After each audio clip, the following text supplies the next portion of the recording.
በስመ አብ ወወልድ ወመንፈስ ቅዱስ አሃዱ አምላክ አሜን።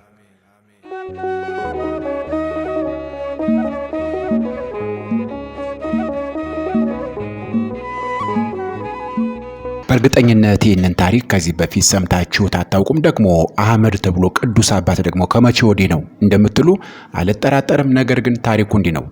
ቅዱስ አህመድ ወይም ደግሞ ሴንት አህመድ ዘ ካሊግራፈር እየተባለ ይጠራል። ይህ ታሪክ በኦርቶዶክስ ቤተክርስቲያን ታሪክ ውስጥ ካሉ እጅግ አስገራሚና ልብ የሚነኩ የሰማዕትነት ታሪኮች አንዱ ነው። ይህ ታሪክ የተፈጸመው በ17ኛው ክፍለ ዘመን ማለትም በ1682 ዓመተ ምህረት አካባቢ እንደሆነ ይነገራል። ቦታው በኦቶማን ቱርክ ዋና ከተማ በቁስጥንጥንያ ወይም ኢስታንቡል አካባቢ ነው። የቀድሞ ማንነቱና የክብር ደረጃውን ስንመለከት አህመድ በኦቶማን ግዛት ውስጥ እጅግ የተከበረ ባለስልጣን ነበር።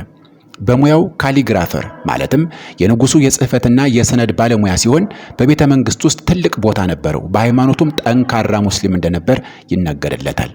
የለውጡ መጀመሪያ ምን ይመስላል? አህመድ አንዲት ሩሲያዊት የኦርቶዶክስ ክርስትና ተከታይ የሆነች ባሪያ ነበረችው ወይም አገልጋይ ነበረችው። አህመድ ለዚህ ሴት ትልቅ አክብሮት ነበረው። ምክንያቱም በባህሪዋ እጅግ ትህትና የተሞላችና ታማኝ ሴት ነበረች። ይህች ሴት በዓላት በደረሱ ጊዜ ወደ ኦርቶዶክስ ቤተክርስቲያን ሄዳ በዓሉን እንድታከብር ይፈቅድላታል። ከቤተክርስቲያን ስትመለስ ግን ፊቷ ላይ የሚታየው ሰላም፣ ደስታና መንፈሳዊ ብርሃን፣ መረጋጋት አህመድን ያስደንቀው ነበር። ካፏ የሚወጣው የቅዱስ ቁርባን መዓዛና በላይዋ ላይ የሚታየው ጸጋ ይህች ሴት ምን አይነት ሚስጥር አላት ብሎ እንዲጠይቅ አደረገው ይላል ታሪኩ። ሚስጥራዊ ጉብኝት። አህመድ የዚችን ሴት ሚስጥር ለማወቅ አንድ ቀን በድብቅ ወደ ግሪክ ኦርቶዶክስ ቤተክርስቲያን ወይም ፓትርያርክ መኖሪያ ሄደ። በወቅቱ የነበረው ፓትርያርክ ቅዳሴ ሲቀድስ አህመድ ጥግ ይዞ ተደብቆ ይመለከት ነበር። በዛን ጊዜ አህመድ አንድ ታላቅ ተአምር አየ። ፓትርያርኩ ሕዝቡን በሻማ ሲባርክ ከሻማው የሚወጣው ብርሃን በምዕመኑ ላይ ሲያርፍ ተመለከተም። በሚገርም ሁኔታ ግን ያ ብርሃን በእርሱ ወይም በአህመድ ራስ ላይ አላረፈም። ይህ ራእይ ክርስትና የእውነት መንገድ መሆኑን በልቡ እንዲያምን አደረገው። ሌላኛው ጥምቀትና የጽናት ዘመኑን ይመለከታል። ከዚህ ራእይ በኋላ አህመድ በሚስጥር ተጠመቀ። ለተወሰነ ጊዜ የቤተ መንግስት ሥራ እየሰራ ነገር ግን በልቡ ክርስቲያን ሆኖ ቆየ። ሆኖም ግን እውነተኛ እምነት ሊደበቅ አይችልም። በአንድ የባለስልጣናት ስብሰባ ላይ ከሁሉ የሚበልጥ እምነት የትኛው ነው የሚል ክርክር ተነሳ። አህመድ ሳይፈራና ሳይደብቅ ከሁሉ የሚበልጠው የክርስቲያኖች እምነት እንደሆነ መሰከረ። ይህ ንግግሩ በወቅቱ ለነበሩት ባለስልጣናት ትልቅ ድንጋጤና ቁጣን ፈጠረ። አህመድ ወዲያውኑ በቁጥጥር ስር እንዲውል ተደረገ። የቀድሞ ክብሩና ስልጣኑን እንዲያገኝ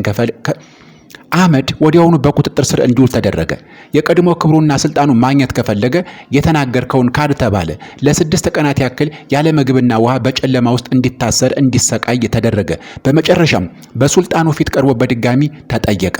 እርሱ ግን ክርስቶስ ብርሃኔ ነው፣ ከእርሱ የሚለየኝ የለም በማለት በቃሉ ጸና። ግንቦት 3 ቀን 1682 ዓመተ ምህረት አንገቱን በመቅላት ሰማዕትነትን ተቀበለ። የቅዱስ አህመድ ታሪክ የሚያስተምረን እውነተኛ ሰላም ከስልጣንና ከሀብት በላይ መሆኑን ነው። በተለይም የአንድ ክርስቲያን የባህሪ ለውጥና ፊቱ ላይ የሚታይ ጸጋ ሌሎችን ወደ እውነት መንገድ እንዴት እንደሚስብ ትልቅ ምሳሌ ነው። የተወደዳችሁ የእግዚአብሔር ቤተሰቦች ዛሬ ይህንን ታሪክ ወደ እናንተ አድርሰናል።